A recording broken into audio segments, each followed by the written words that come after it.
Yeah, yeah. So Yes, I'm the marketing director for the post yeah, office. And is it easy or is it difficult? Because I mean, everybody has to use the post office, right? So in a way, I mean, there's no real measure of your success. well, no, well, not everybody. Being Yeah, and what's your, if I may ask, your budget in terms of marketing budget? it's So, you talked about a really interesting subject about you're doing marketing for the post office. yeah, yeah. So, Yes, I'm the marketing director for the post yeah, office. how do you market something like a post office It's more around. or the post office department Well, also? as I sort of say, a lot of people in the UK will know who the post office are, Yeah, and that's primarily because we have such a large network with over 11,500 branches across the UK. But what people aren't always aware of are the breadth and depth of our products and services. So you might have high awareness of the post office, but we have sort of low consideration and usage for certain products and services, which is where marketing plays its role. So my job is a bit twofold. It's sort of, I talk about jobs to be done. One of our jobs is to ensure that we're driving footfall and visitors either into our branches or online.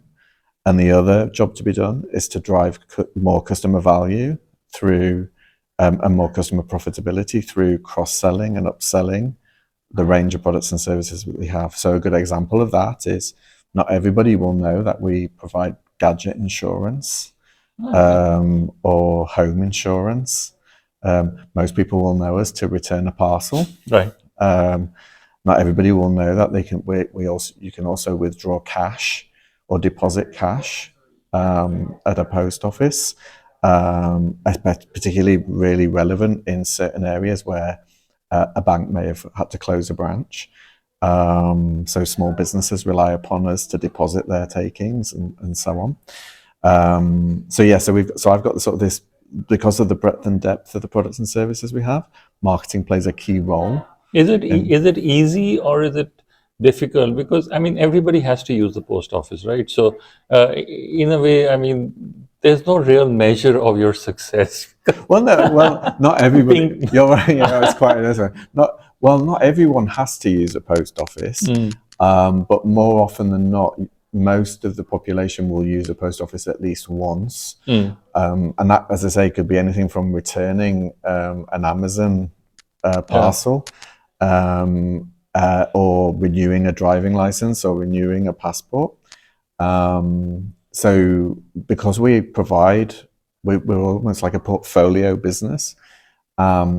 So because we provide all of those different products and services, to your point, most of the population would probably at some point in the year have a need to use a post office. It's one of the reasons why during COVID we were also seen as an essential service, to enable local communities to continue to um, you know what's the word, stay sort in of touch. stay in touch and so on. So and we normally typically we get between 10 million customers every week. So And what are the trends that you are seeing? Is post office use increasing, decreasing? Do um, your marketing campaigns result in a spurt and then a continuous usage, or do you when you give a marketing campaign, do you see a spurt and then a dip after when you stop it? What are the yeah, we trends could. I that you mean, are we seeing? can. Do you want to? In terms of our footfall, it hovers. We can certainly see where we've done some maybe geo-targeted outdoor advertising, for example. We can see we've driven footfall because we measure footfall in branches. So we can certainly see where we've done marketing activity that it has a positive impact, whether that be in branch or online. It's easier online because you can see, if you're doing investing in paid search, we track how many visitors we're getting from paid search. As well as other channels. But to your point, I think what we've got sort of always on strategies, because what we've seen in years ago is where you invest and then stop and then invest again. You lose. You're having to play catch up again. So you're effectively it's costing more, and you're not driving a sustained increase in growth. But what works in marketing? Does online work? Does offline?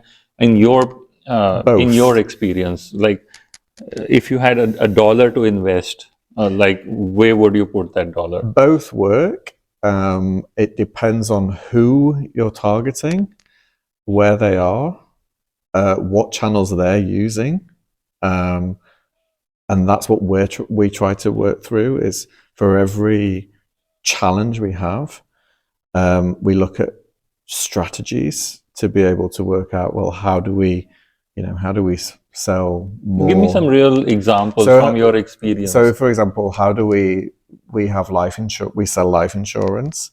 So a lot of customers will buy life insurance by seeing a TV advert, and then we follow that up with an email, and we follow that up with a phone call.